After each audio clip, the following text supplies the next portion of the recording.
So what got me into the role that I am in today? I actually finished a Bachelor of Commerce, and my first role I took from a Seek advertisement was for a law firm here in Brisbane. I was totally unaware that there was a career in a B2B professional services space. This role allowed me to get exposure to a professional services environment and explore some of the opportunities that could be a possible career direction. Whilst this role was a marketing coordinator and quite a generalist role, I was exposed to a number of different areas, including getting to know how a partnership model works and the engagement and relationships that are needed. From this point forward, I knew this is where I needed to be.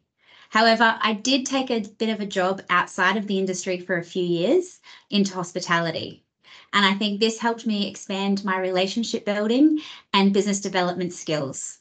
So the two in combination made me back into the professional services world, and I found BDO in 2006.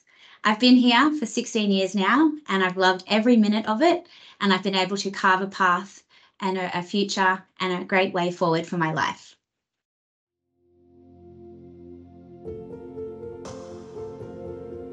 I think we're going to see a lot more to do with the basics and the foundational place for the business development skill set.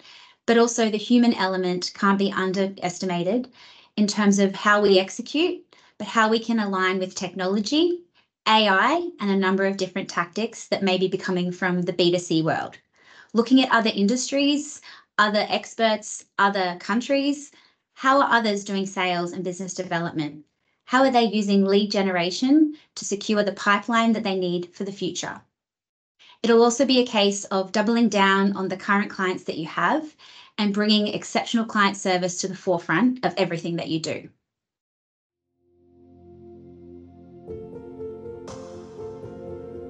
Say, work with the willing.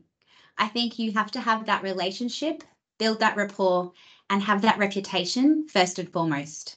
Creating a level of trust and impact so that they know that you have the commercial acumen and that gravitas to understand the environment that the business is operating in.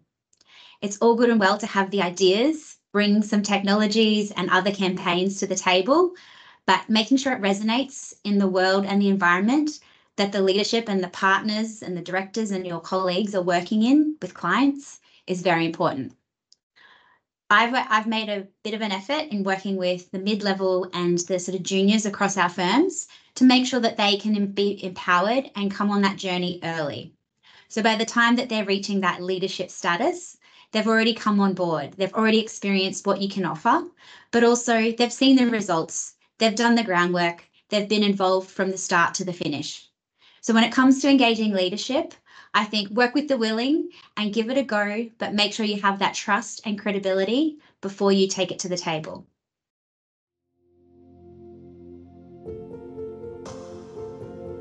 I think LinkedIn, blogs, a number of different industry publications are always there to help support your upskilling and give you new, fresh ideas. I think taking some inspiration from other brands and other industries is very important. There's so much we can learn from the past, but also testing out those ideas with others within other networks.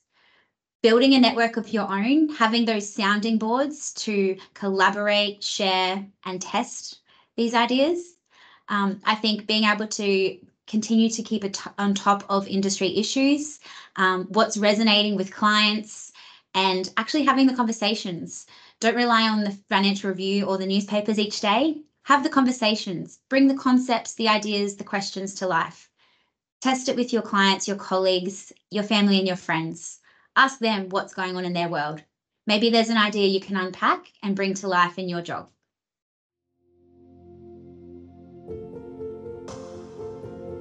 I would say get a mentor, look at who's the best of the best, reach out, have coffees, find out what makes them tick, what got them to where they are today. Being involved in industry and associations within your network and making sure you're building those connections from an early stage. These are going to be your peers, your trusted people, your network, those that you can turn to when you might have a crisis or just need some reassurance. That's what's happening in your world is also happening in theirs.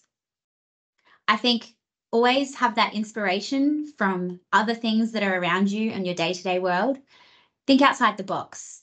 Innovation is going to only be more and more important to stay ahead of the game.